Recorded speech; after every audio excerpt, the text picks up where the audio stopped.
This is the ginataang tawag dito, nakalimutan ko. Ginataang balinghoy.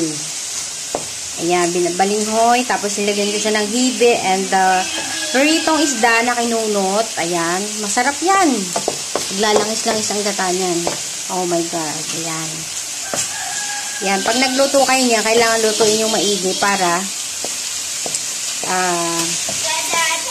hindi siya hindi ka mapaling, hindi ka malason. Kasi usually, kapag malalason ka niyan.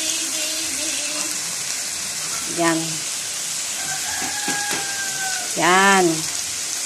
Yan diba? Nag-ano na siya.